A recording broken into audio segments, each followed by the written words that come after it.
Alrighty, we are live from Columbus, OH, and this is no, it's not the Ramsey Show, After Show. That's my other show. This one is answering your financial questions live, number 143. How about that? As an ad plays. Make sure. After Show, that's my other show. And we have audio, and that sounds a decent amount of loudness. So let's get on with it, shall we? You're watching this on youtube.com/coachstevemoney. And I am Coach Steve Money. I'm a Ramsey Solutions certified financial coach. How about that? Not just some guy telling you that you're doing it wrong. I'm certified to tell you that you're doing it wrong. For my financial content, you just scroll past the Oak Island playlist and you'll see the Ramsey Show After Show playlist. There are 558 of those since the time of the show on YouTube moved to 9 a.m. weekdays. I'm not going to be able to do as many as I used to do due to a new work schedule. And maybe one or two a week. It looks like it'll be probably will be all that I'll be able to do. So I will be doing some 8 p.m. streams as well, and during the weekdays that I can't do an after show, and of course always a possibility on the weekends as well, such as today. And that's the Answering Your Financial Questions stream, and this is show number 143. So I did fix it where, because a couple of these were put in the Ramsey Show After Show playlist, and so that was bad on my part. That's not good document keeping. So I did fix that, and so the music playlist also has 12 Ramsey adjacent songs, such as "You Belong Debt Free." You belong dead free. So listen to those if you're so inclined. Be aware that singing is not my regular job. All right. Normally we bounce right into the questions, but I decided to share this today because I didn't know this before, and so kind of like a Today I Learned segment. Because when you do shows, you gotta love segments because it eats up time. And so this segment, Today I Learned, and this is what it was. So I left hurriedly, I abruptly left, which I believe the Australians or UK or maybe all of them refer to that as taking a runner when you leave abruptly like that for work. So I left hurriedly for work, and I left my ceiling fan on for like 10 hours or so while I was at work, and then gone shortly, a little while after that. So about 10 hours anyway. So I Googled how much it costs to run it for 24 hours. If we go with the highest, the typical ceiling fan, 50 to 75 watts. And so going with 75 watts, if the rate is 15 cents an hour, so it depends on what your rate is per kilowatt hour. It costs about 27 cents to run a 75 watt fan for 24 hours. So I do have that kind of money. And being higher on the baby steps, the higher you are on the baby steps, the more you can do things like run a ceiling fan for 24 hours. Of course, I didn't, and I don't do that, and I turn because it's just dumb. If you don't need it on, you don't need it on. And I did turn it off as soon as I got home. And probably since I left it on, I will probably be more diligent about turning it off. Alrighty, so that's what I learned today. Now let's get into some questions here. We go to reddit.com/Dave Ramsey. Occasionally we get questions from the Ramsey Baby Steps community on the Facebook, and that one is run by Ramsey Solutions, but this one is run by fans, the subreddit here on the Reddit. We did that one yesterday, the baby steps update. This from Stucco Gecko. All right. Baby step 4 flare when investing 15% of income. Good to know, baby step 4, because you shouldn't be doing that if you're not on step 4. If you're on steps 1, 2, or 3, the amount of investing is donut while you pay off your debt. And then save up your full emergency fund. Anyway, it's when investing 15% of income. Do you count employer match? And we know the answer already, right, kids? Let's see. Let's read it anyway. My employer matches a certain percent of my 401k contribution. Should I consider that match as part of my 15% investment total? Or does Dave recommend ignore the match and put 15% comprised of all my own money into retirement? Good question. And that's exactly what Dave says to do. I mean, you don't ignore it any more than you could ignore gravy on the biscuit, but that's what you need to treat the match as bonus, or like he says, gravy on the biscuit. And so that's a bonus. You don't just have the biscuit, you get gravy on it too. And so he wants you to put 15% of gross income into your retirement. He wants you to have 15% skin in the game, and this is why you need to. And a lot of people don't follow the baby steps correctly on this part, and a lot of people invest more. And so, but by doing that, guess what you're doing? You're delaying, or you're causing stress to step 5 and step 6, where you save for kid college, if that's applicable to you. And if you have a mortgage, you're supposed to pay that off early, so you're not investing all the money instead of paying the house off early. If you are investing it and just making the minimum mortgage payment, then that's called debt leverage, and Mr. Ramsey does not like that or recommend that, just as he doesn't recommend debt itself.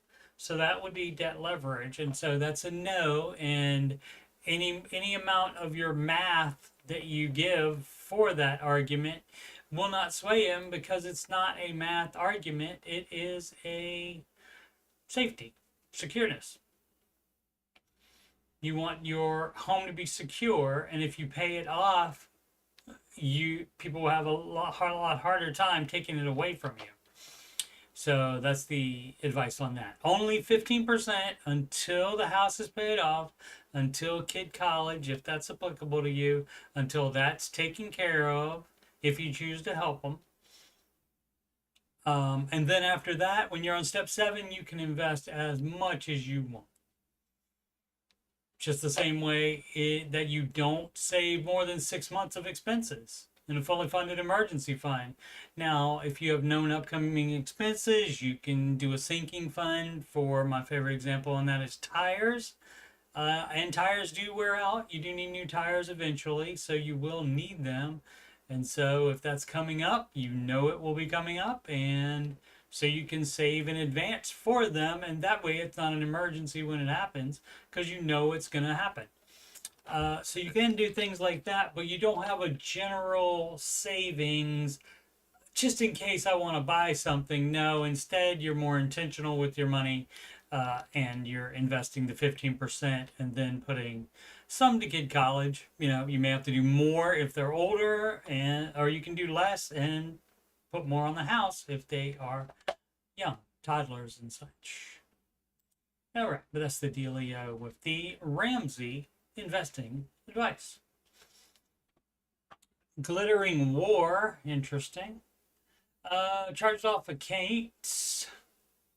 I'm on my snowball debt-free journey, and I have 2 credit cards that are charged off. Do they report that repayments are happening to the credit bureau? Good question. I do not know the answer to that, but the good news is that we don't give a crap about credit score. We do not care about that in Ramsey world. I have one of the companies stating they don't sell accounts to collectors. I made one payment with them, but then I realized I need them to report the payments to the credit bureau because I need to improve my credit score. No, you do not. In order to refinance a house, no, you do not. From divorce, I know Ramsey says the credit score is stupid. It is, and I agree. But in the divorce, I have to refinance the home. You don't need that. You can do it with manual underwriting. Any advice on how to handle these charged off accounts? No, the fact that they're charged off already has brought your credit score down, and you are not going to be able to, just because you made a couple of payments to the people, that doesn't mean that your credit score is not going to go back up to where it was before you went in default, apparently. So you thinking about everything wrong, trying to save your little credit score. You doing it wrong. Um, and in the divorce, have to refinance the home. So have you looked? And this, of course, is the first thing that jumps to mind, and the first thing that I would discuss were this my client. Okay, there were two of you before paying that mortgage payment, and now it's only going to be one. Odds are good that you can't afford it, and it's too much house for you. And no crap of getting a 30-year so you can stretch out the payments so you can continue to live in it. That's a no. You would basically sell it and then split the, if you are underwater on it, which shouldn't theoretically shouldn't be, because real estate goes up most of the time, 99.9% of the time. So you should have made some money, so you should each be able to have a little bit at least of money from the sale of it, if in fact you cannot afford that a mortgage payment. And that's another reason why the baby steps are the way they are, and the advice is the way it is. You don't buy too much house, because guess what you can't do then. And some people ask about it. Some people will say, well, if my house payment is too much, it's a lot, it's over what the 25% of take-home pay that you recommend is closer to 40 or 50. Yeah, that's going to put a damper on you investing for retirement and saving for kids' college and paying even more on that house to pay it off early. So you see how that holds you back. That puts you on a disastrous path. And a lot of people try to make it work, but math is undefeated. In cases like this, where they try to make something work, and oh well, if you don't bring in the amount of money that you need to do have for expenses, if you don't bring that amount in, then that's unsustainable, and that's when you're gonna all of a sudden be tempted to go into debt again. I'm just gonna get credit card and put things on credit card until I get this taken care of, until I figure out how to do it. You're not what's gonna happen that's gonna get your income up high enough that you'll be able to afford the house. And you'll have the house instead of the house having you, is what the idea is. So, but I don't know what this person's situation is, but this is what I would discuss.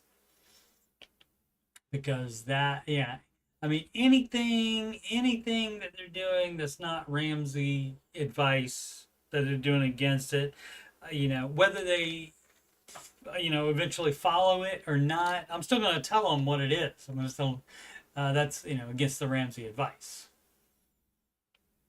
And the Ramsey advice is exactly 100% what you should do.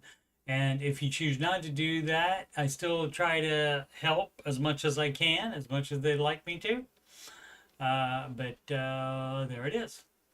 Home advice. Thanks everybody who's watching right now. And of course, tomorrow is the Father's Day on, what is it, the 15th of June tomorrow. Very nice. Could do another answering your financial questions tomorrow at 8 p.m. Eastern Time as well. We'll see. Severe Mud 9578 are all those letters. Those are numbers, Steve, not letters. Home advice. Okay. My dad plans anytime, how home advice and then my dad is involved in it. That don't do business stuff with family. Do not buy a house together or any dumb crap like that. No scheming and schemes. Let's see. My dad plans on buying a house and then eventually paying off most or all of it in the next 4 to 5 years once he cashes his 401k. You should not cash out your 401k. You should take enough to live on, but as far as cashing all of it out to pay for the house, I understand you want the house to be paid off, but that's not how you do it. You do it by working more.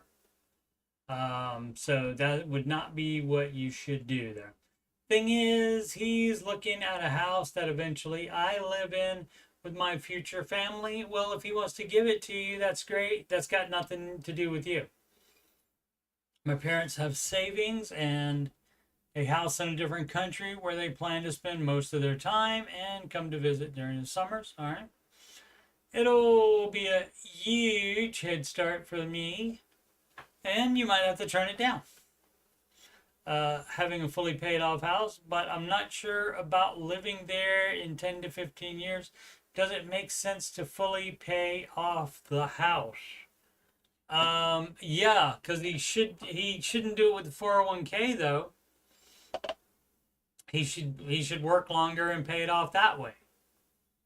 Because you know what, the 401k is for retirement, and he may live a good long time, so he may need all that. I understand you're not making mortgage payments during that time, but that's not the idea. The idea is you have it paid off before you retire, unless you're, older than dirt, that kind of thing.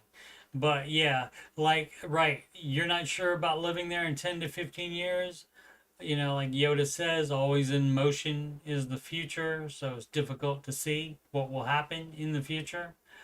And yeah, you have no idea. You have no idea. You could be in a different state or a different city or a different country even. So,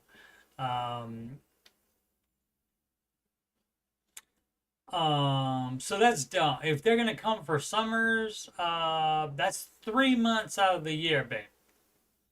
That's 3 months out of the year. How about they rent somewhere? Good idea. Good idea, Steve. You rent somewhere. I mean, that's akin to the people that think they have to, I have to have a pickup truck so I can haul a camper or some other crap twice a year.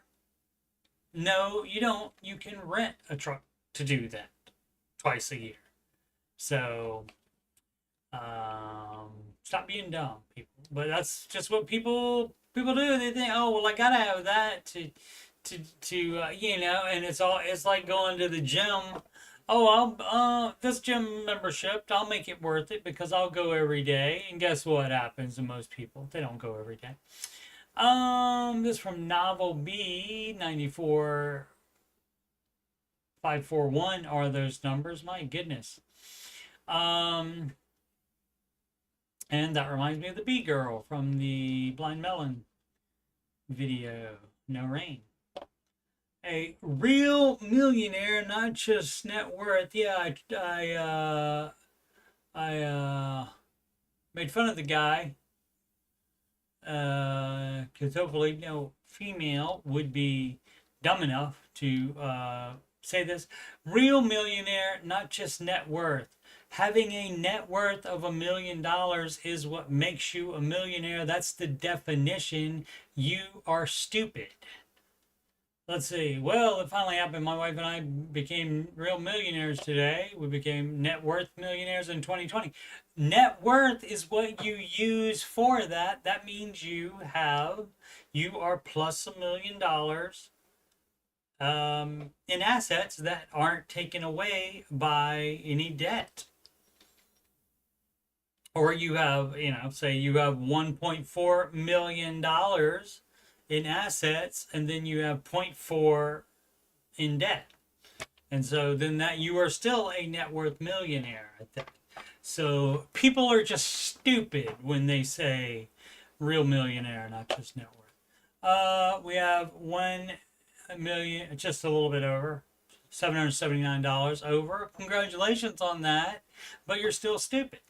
In our retirements and savings, of course, this could change and go back down. How? How would it go back down? I mean, if some of it's in the market, I guess that could go back down. If you take out debt, it'll go down. And then that's another stupid thing. What up, Robert G? But it's still fun to see. I'm a 50-year-old teacher. Total net worth. Oh, okay. Oh, right. 779 in the retirements and savings. Okay. All right. And you should not have more savings than the emergency fund outside of sinking funds. That money should be going to pay off the mortgage if you have a mortgage. Total net worth 1.65, 3 million. Great. Congratulations, but still dumb, because this is the definition being net worth. Your net worth is what's used to determine whether you're a millionaire or not. Stupid. Carrot Cake 07, need confirmation for the Dave Ramsey plan. Well, I would love to explain it to you.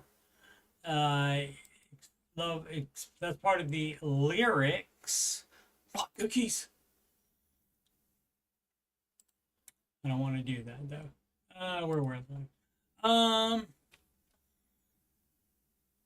I love to explain it to people. That's part of the lyrics to how to do the baby steps right, where I talk about all the things that people do misinterpreting the baby steps or just doing whatever the heck they want to do. And one of the lyrics says, I don't mind telling you all or explaining to you all night how to do the baby steps right. Robert G, I think people confuse sinking funds with slush funds.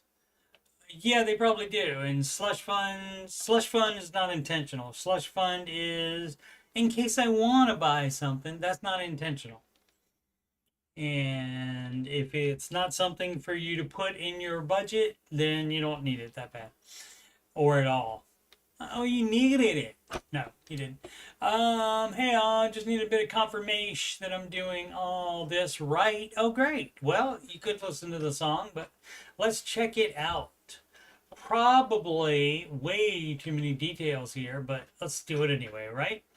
2021, 22, both my parents have passed. They have passed down the family home to me, in which I moved in from an apartment to the home. 4-bedroom, 2.5 bathrooms. 35, non-married, but living with significant other for 5 years. So that is not part of the Ramsey plan. You do not shack up, and you do not combine finances and do financial things together with somebody that you are not married to, and rent a room in the home, and a fan of Dave Ramsey recently. Non-married, but living with significant other for 5 years, and rented a room in the home, and a fan of Dave Ramsey recently. I mean, the renter is a fan of Dave Ramsey, or you are? Don't understand that. Bad phrasing there. Phrasing. I stayed in it from 2022 till now. In closing contract, and will be officially closed in 3 days with an iBuyer. I don't know, iBuyer, is that supposed to be there? It's just supposed to be a buyer. Proceeds after closing and damage fixes and convenience fees are about $250 $10,000. Okay, great. If you don't want to live in your parents' house, that's no problem. When I moved in, it was in a hectic time, pretty much house poor. Although I paid off the house with funds received from parents, thinking I was doing the right thing. You were, unless you had non-mortgage debt. If you didn't have non-mortgage debt, I mean, if you did have non-mortgage debt and you didn't have a full emergency fund, then there's no house buying yet. So you would not be doing that. All of a sudden, and props to you though, you did do that right. For some reason, the kids today, and actually older people too, are saying all the sudden. It's all of a sudden. It has always been all of a sudden. Don't be dumb.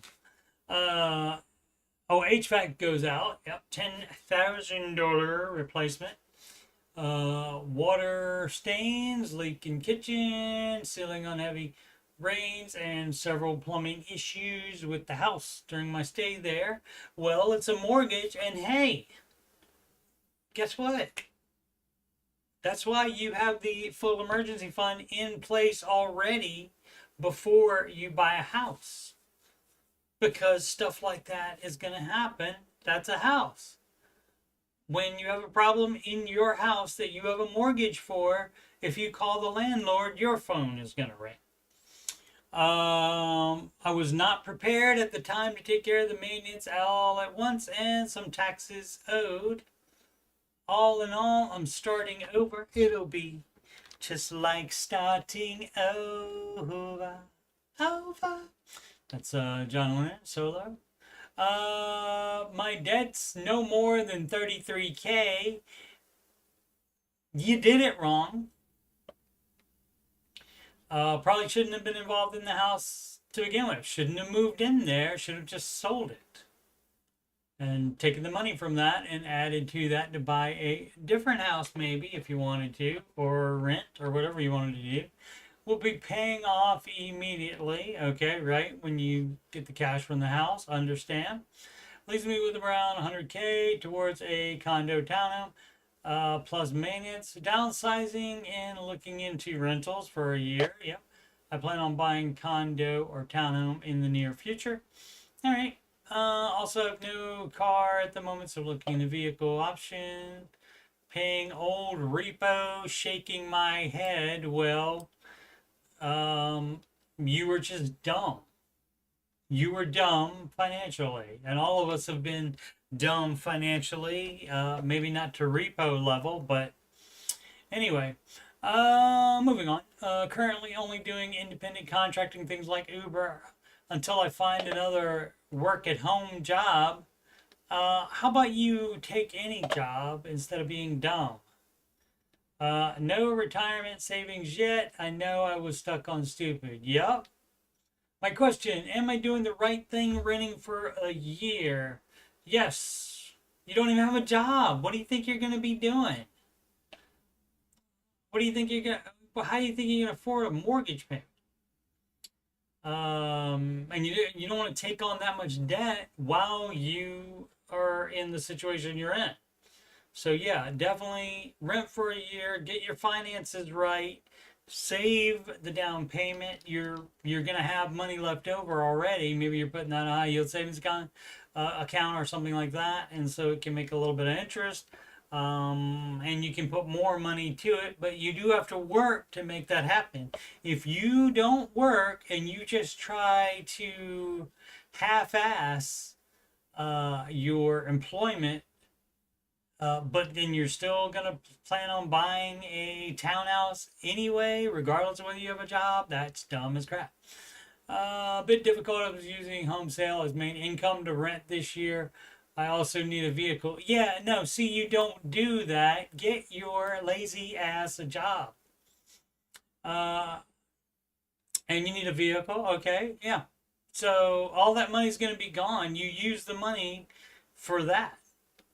So that's not going to be part of your down payment, so you have to save that additionally. And also, again, you're shacking up, you're doing it wrong, you're maybe combining finances, you're definitely, she's definitely living there, So you're doing it wrong. That part, you're not doing the right thing. But renting for a year, yes, that's a good idea. While you get your crap together and keep it together this time. I plan on saving 12-month emergency fund. Nope. Nope. Nope. Partner got injured and cannot work at the moment until recovered. Yeah, this is what I'm talking about. See, this is a Ramsey show call waiting to happen right here. Plan on investing 15% for retirement. No, you don't do that until you have the full emergency fund. So that's a no, and you would not have extra emergency fund. But when you're on step 4, you would do that. You would do the investing for retirement. But the problem is you can't save for retirement and then also get the down payment together all at the same time, especially if neither of you are working, right? Condo and townhomes go around 270, 500K. And guess what? You don't make enough to buy that. So, where was the take home proceeds after 200K? So 200K minus the 33. So yeah, you can probably put like 200 down, or I mean, you can probably put half down, and so that will take down that mortgage payment. But you need to get your crap together. What would Dave Ramsey do? He would do the baby steps. This is what you do. And also not live with somebody that you're not married to. And I know it's hard now because if she is injured and cannot work, since you let her in there already, you're going to look like a butthole. But you already were for shacking up. That is not advised. So the Ramsey advice would be to get married if you guys want to play house. So get married. It doesn't have to cost money. You can get married at justice of the peace. And then I would advise, here's what Mr. Ramsey would advise for you to do. Do the baby steps specifically for you, since you theoretically want to buy that condo so much. Get a job. It may not be work at home.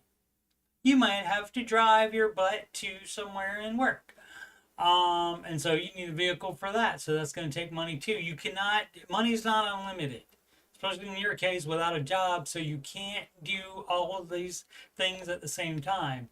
But so what you do, you get a job. That would be part of baby step 0, where you get an income, because the baby steps don't happen without an income. So you would get the job, and then you would keep, you would do all that all at the same time. Once you get the proceeds, you're going to pay off your 33K in debt when you get the 200K-ish from the proceeds on selling that house. And so that will take care of step 2. Then you're on step 3, and you can take care of that too. You have 6 months of expenses. Do not save 12 months expenses. That's too much of money just sitting around there, because then it's time to invest and save that down payment. Add to whatever's left, so that you can put as much down payment on there, and you can even take 2 years off of investing completely, or you can lower this 15% and put more towards the down payment. So this decision is one of the ones that's completely up to you, the balance between saving for down payment. It's called baby step 3B, kids. Not in the list, but trust me on that. And then the ratio again is up to you. So you can lower this, or you can keep it at 15 and not save a larger down payment faster. And so step 5 is not a thing, but then you want to pay off the home early, and that doesn't happen if you're just being lackadaisical about having a job. So how about we get a job? Again, that would be part of baby step 0, is to make sure you have an income. I don't even know if that's ever been said that it's part of baby step 0, but I am adding it.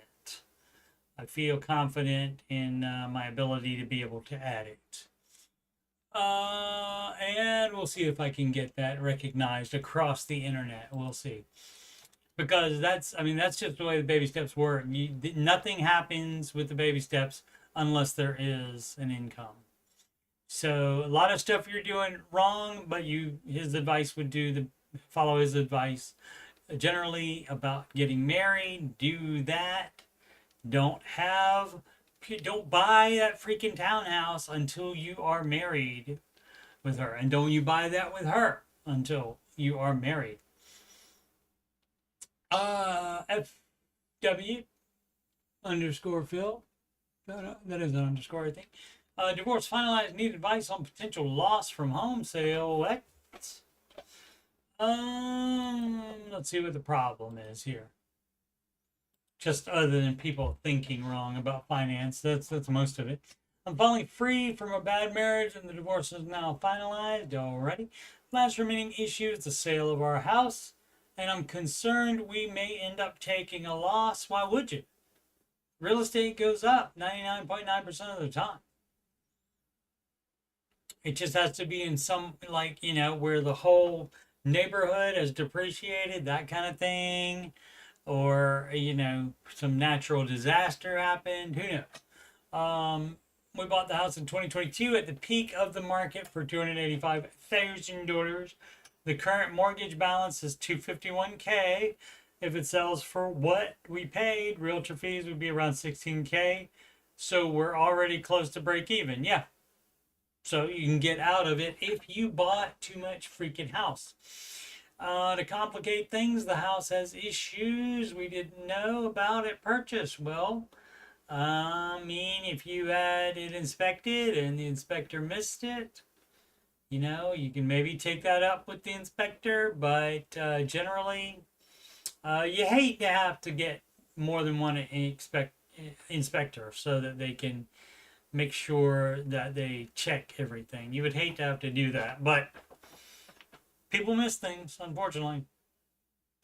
And my ex, who's been the only one living there, has not maintained the property at all. We're court ordered to sell and split the profit or loss until it sells. She is responsible for the mortgage. Great. Here's my concern. If we sell at a loss, I would likely be responsible for covering the entire shortfall at closing because my ex has no money or credit. I need to close in order to move on. No, you don't. You would pay your half of it. If you were ordered to pay for half of it, then let her be responsible. You need to not think about your little, I need to move on. But if you don't like money and you want to just give it away for no reason, just to move on, I think is pretty dumb. But it's your life. You can do what you want to. Financial situation currently on baby step 2 only does 21K car loan, underwater about 3K. Yeah, that doesn't help, of course. I have a big 13K non-retirement savings, which I've been holding for this situation. So that's a no. You would keep $1,000 and put that on the car loan. My question, if the house sells at a loss, how do I cover my portion without going into new debt? Well, you do have the 13K. And you maybe work more. How about you work more and spend less? If I'm forced to cover the full loss just to close, what's the smartest way to handle that? Not debt. Are there creative options or angles I'm not considering? Yeah, not debt. I'm talking about working extra and stop eating out or whatever dumb expenses you're having. Check your budget.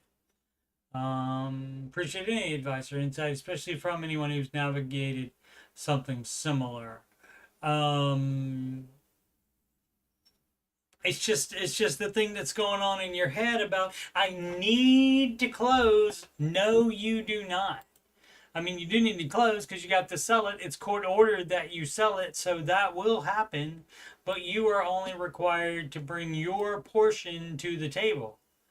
And then she's on the hook for the rest of it. and then the court will do what they want to do about it. So this little "I need to move on" thing is bull crap. So you need to get that out of your head, and that's most people's problems with any money stuff is just some BS idea that they have in their mind that's not true, like this "I need" thing. And need is one of the most overused words in the English language. Because they needed to finance a car. Nope, chose to. Needed to go into debt to pay that dumb crap, to pay your ex-wife's part of the loss, if there is one, which there shouldn't be. And so you might even be worried about something you don't need to be worried about, because again, you said it's probably going to be break even. And so if it's just about break even, you won't owe that much. So it's not that much to come up with. So you're just trying to find something to worry about here too. So stop that behavior as well. That is not helpful. That's not healthy either. I'm Ricky T. All right, Ricky T. Oh, Ricky, you're so fine. You're so fine. You blow my mind. Hey, Ricky. Hey, Ricky. Original song is Mickey, of course, but Ricky, of course, Ricky Ricardo from I Love Lucy. Weird Al parody. Employee stock purchase, and that's a no. I don't know if you're familiar with Mr. Ramsey, but he has a thing where he says no single stocks. So the company I work for has started an employee stock purchase program. You do have to do a minimum of 3% of your salary each pay period to purchase. Yep, and that's not worth it probably. After 1 year, the company will give you 20% stock match. See, I mean, that's like scheming and scamming. I'm not doing that to buy them and then sell them. Especially if it's some, dumb butt company. I mean, it'd probably be different if it's Amazon or Apple or Microsoft or something like that. Maybe you could talk me into it.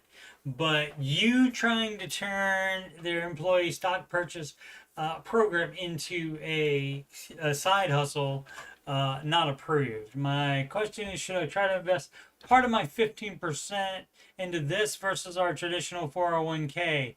No, and actually find out if your employer has a Roth 401k, because that's what you should be doing if they offer it.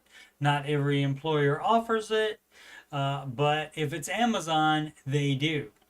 I know to make sure and get the company match on the 401k, the stock has been pretty stable, but not any big movements one way or the other, right? That's why you don't fool with it. You're an idiot if you do that. Invest in things that are going up. It would be the Ramsey advice, I think. Definitely my advice on that. Realistic can. 8152. Well, like, for example, this is my realistic cup. From again, a little souvenir from, I believe it when I was diagnosed with diabetes. I believe, the beatus. And that was what?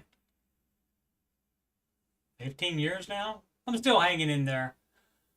I plan on staying around and being a problem for as long as I can for people. 5 years sober, 54K in debt paid off, 38 to go. Finally feeling peace at 36. Fabulous. Better late than never, for sure. And 36, you still got half your life left, at least. 5 years ago, it was a mess. I spent the better part of 15 years. Speaking of the 15 years ago that I was diagnosed with the beatus. Part of 15 years struggling with alcohol, some of it partying, a lot of it just trying to numb everything.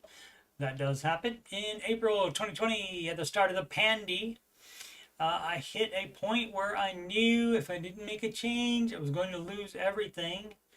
Fabulous. And, hopefully you didn't get to the, rock bottom. A lot of people have to hit rock bottom before they can decide to make a change. It's good when people can see it coming and make that change early. Saw I was going to lose everything. So I started my recovery journey. And once I got some clarity, I started facing everything else I've been avoiding. Eventually, that led to our finances.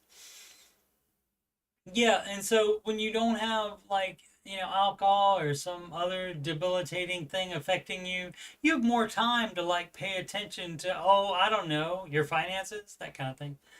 In September 2023, my husband and I were buried under $92,000 of debt and running a $1,200 a month budget deficit. There was no structure, no margin, no sense of peace. Today I'm 36. We paid off $54,000 in debt with $38,000 to go. We're on track to be completely debt free by May 2026. We now have a $36.50 a month surplus. Fabulous. And for the first time in our adult lives, we feel like we can breathe. Great. Breathing is advised, is necessary. If one of us lost our job tomorrow, we'd still be okay. That kind of peace after years of chaos is hard to put into words. If you're just starting or stuck or feel like you've messed up too many times, keep going. It doesn't have to be perfect. You just have to be persistent. It works. You got this. That's a good speech. That's a good testimonial. Sailor XX Luna, 36 female, 2 36s in a row. Newly divorced, I have student loans and credit card debt. I'm starting at step 1, and that's actually where you do need to start. So good job. Actually, you start at step 0. As I said, do I just not save for retirement until I pay off all the debts? No. That's not the case at all. You're half right. There's no investing at all for you for quite some time. You pay off all your debt first, and then you additionally save your full emergency fund first and have that done before you invest 1 penny in your freaking 401k or wherever you're investing. And so you would, if you are already doing that, you stop while you're doing steps 2 and 3.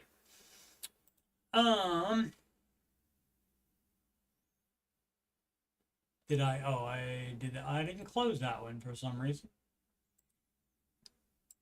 Do I save for retirement while paying my debts off? No, but most people do, for some reason. And that, okay, so the debts, when you have debt, that's like a bucket with a hole in it, right? And you saving for retirement is you pouring, money or water. You can use whatever you want to in this idea here. It has the hole in it, so a bunch of it's falling out. So you don't do that. You plug the hole first before you use it as a bucket. I have 18,000 credit card debt. I have 107K. Credit card debt. I have 107K student loans. All federal. Yeah, you're not going to be investing for a while. Sorry. You know what you shouldn't have done? Taking out student loans and taking out credit card debt. But you did, so now you're in this situation. So sorry, you don't get to do anything. Maybe step 1, flare. Yeah, there's no fun for you at all. There's no eating out. There's no vacations. There's none of that stuff. There's just working and paying off debt. Working and paying off debt for a long, long time. And then working and saving the full emergency fund. And only after that, then on step 4, then you can invest. Missy Ann 1. Not to be confused with Missy Ann with no one behind it. Where to invest? Baby step 4, flare. I finished baby step 3 and I'm looking where to save baby step 4. I wouldn't go as far as save it. I mean, you're investing it. That's a little bit different than saving, but I'll let it go, I guess. Oh, I didn't let it go. I talked about it. So never mind. I'll just move on is what I meant. I have a 401k that has a Roth option. Do that one. Or a pre-tax option. I get matched up to 6%. I don't really understand the difference between the pre-tax or Roth. Any advice is appreciated. I make $48,000 a year. I'm 40 and single. The Roth is going to be the way to go because you are 40. And so you'll be working 15, 20 years, maybe longer than that. And so you'll have that much time in the market. And so the amount of gains you have will vastly outweigh the amount of contributions. So you want to pay the much smaller amount of tax on the contributions now. And in retirement, wouldn't it be great to take out all of the money from the Roth? You know, not at one time, but as you need it. You take it out as you need it, even the gains, and you pay zero taxes. With a 401k, you have to pay taxes on those gains. Doesn't sound like a great idea. That's why Roth is advised over the 401k. The Roth version, or the Roth version of the 401k is advised over the traditional. So here's the order. And when you say where, I guess that means just account type. So I guess the employer would have that at a brokerage already. So that would be like with the company that you're doing it with. What was I going to talk about?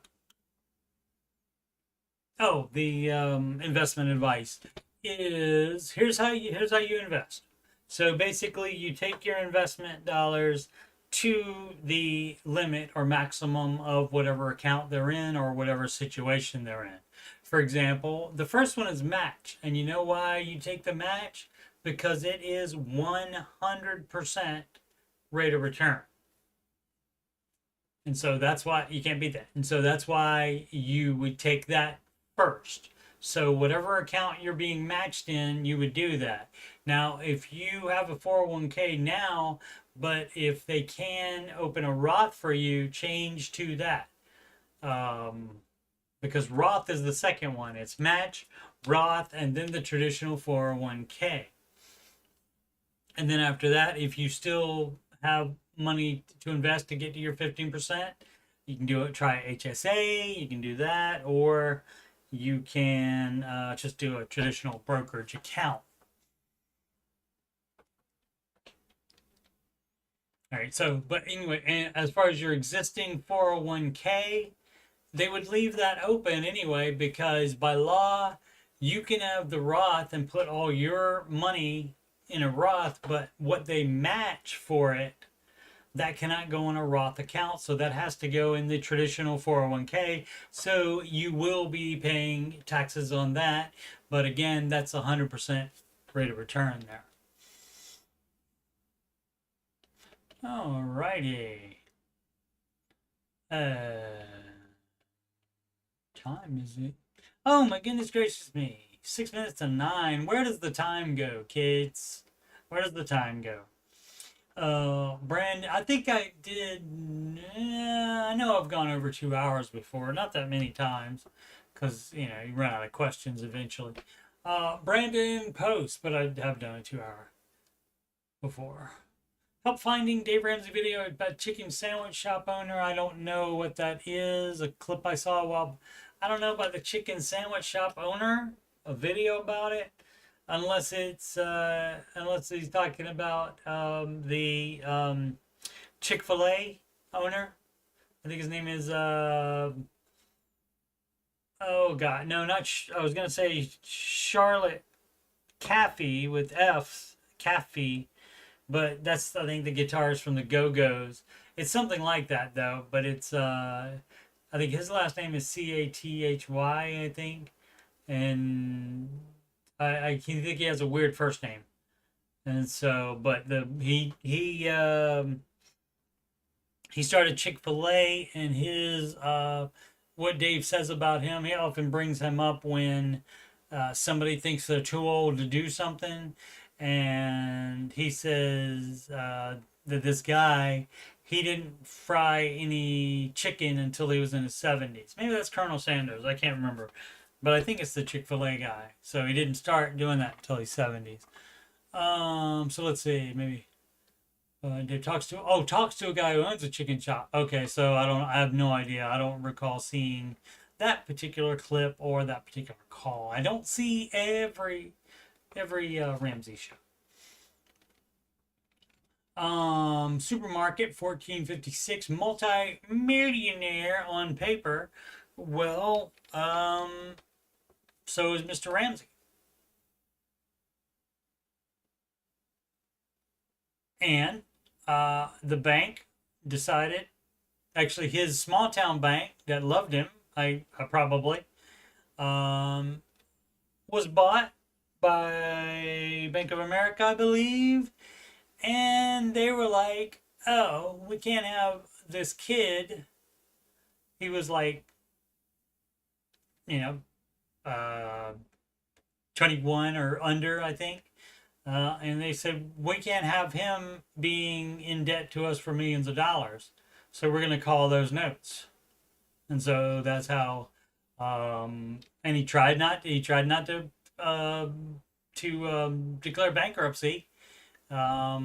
He had paid off a good chunk of it, like most of it he had paid off over 3 years, but then like they were gonna come and what he said, he's probably making it dramatic. I don't know if it's exactly the truth, but he said they were gonna come and take Rachel's crib. So I don't know. I don't know exactly what the deal is on that exactly, but maybe again, maybe it's just for illustrating um, that they were about to like come start take things away from his family. So and then that's why when he declared bankruptcy, and of course every cent that that he declared bankruptcy on, he did pay back eventually, even though it was a pain for the companies because they write it off and it's gone, so they like had to generate fake invoices for him to pay. Anyway, 47-year-old husband and wife with 3 kids, both started from the bottom and worked ourselves through grad school. Total net worth $3.5 million as follows. Okay, I was paid last year worth 1.4 million. Okay, 1.9 million cash, another brokerage. So all that's dumb. Having that much cash is dumb as crap unless you need to be able to spend that at some point. I mean, maybe you're saving up for real estate. If so, okay. Other than that, that would be sus. 100K land, 100K no debt. What does that mean? 100K land, 100K no. I don't get it. What else can I do? Okay, not qualified for Roth IRA. Right? Yeah, you make too much money. You can't do that. So you must be punished for making that money. So you just open a brokerage account. So for 300K just last year. Big expense starting as eldest child will attend college soon at $388,000 for 4 years. Hey, guess what? He doesn't have to go to that college. He could go to a cheaper one. He could start with community college. Quit being stupid, multimillionaire. I mean, I get it. You make $450,000, and when you make that much, do you just lose your mind and realize that, oh, this private college that he's going to, it's going to be the same degree that if he starts at a community college and then goes to a state school, it'll be the same degree. So, dumb. I know Dave doesn't like expensive schools and want kids to pay for their own education. No, he's fine with you helping them, but you don't need to help them to the tune of $388,000. This is where I deviate from Dave. My kid has the opportunity to attend a very selective. So, well, yeah, he doesn't give a crap about that stuff. Again, it's going to be the same freaking degree. And so everybody thinks about, oh, well, is this prestigious college, blah, blah, blah. Who gives a crap? And hey, guess what? You got a lot of money. If you want to do it, then pay it and shut up about it. So why write that on there? Why not just take your great income and your $1.9 million in cash. Maybe you don't buy another rental property or whatever you were going to do that with, and maybe you pay for all of your kids to go to very expensive colleges. So why even write the freaking question? I'm not going to read the rest of it. And so, it says she worked. I'm sure she works hard. I'm sure she's a great student. That's all great. That's all great. That doesn't mean she needs to spend $388,000 for 4-year college.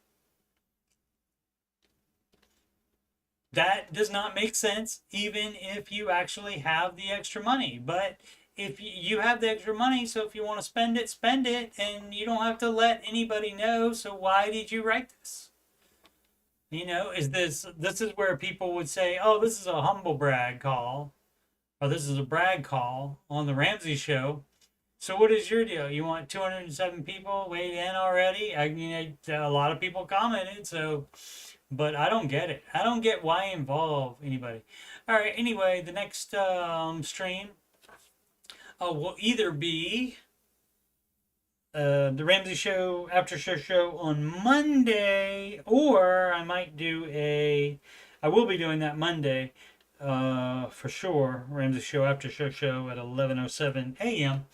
But I might do an 8 p.m. stream tomorrow on the Father's Day. Happy Father's Day to all of you fathers out there. And so let's just give the topics of the next few questions. 24, no debt, and I have 1 million pounds. Will go on a diet.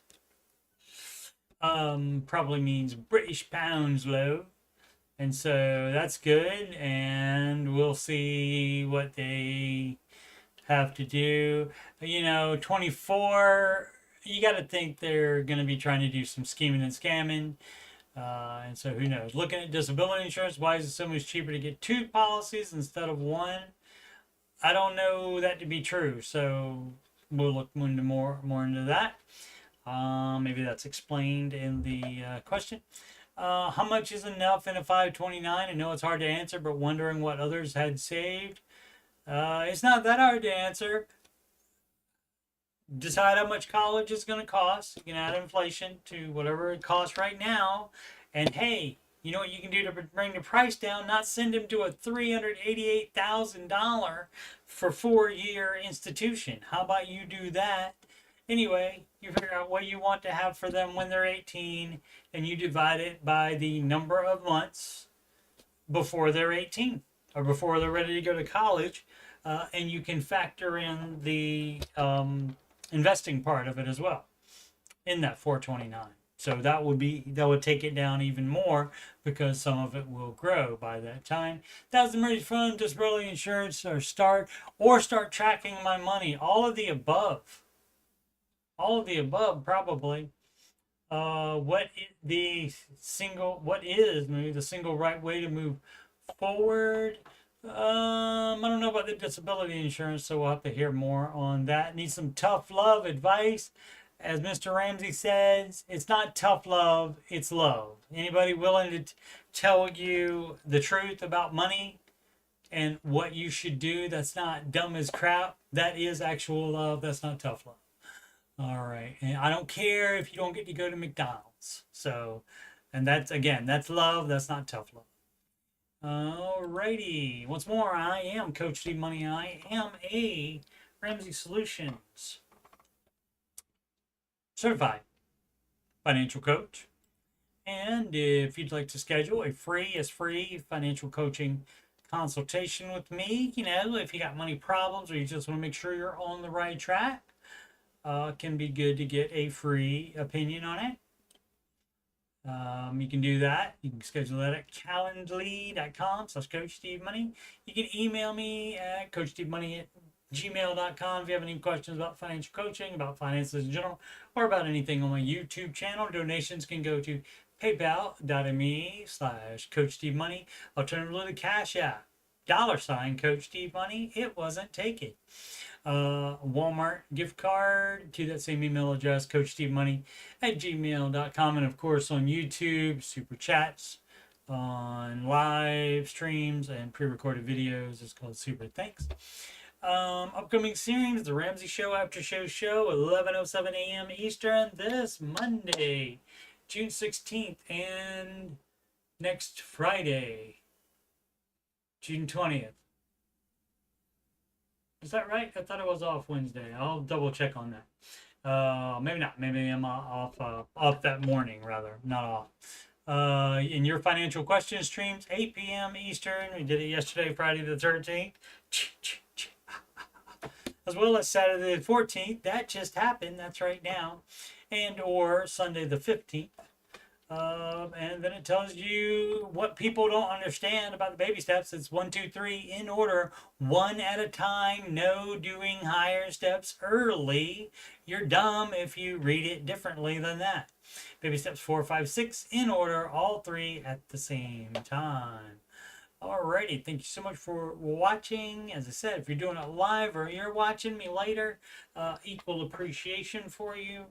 I know a lot of people can't make the lives, and so people do watch it later, and I do very much appreciate that, because that still counts.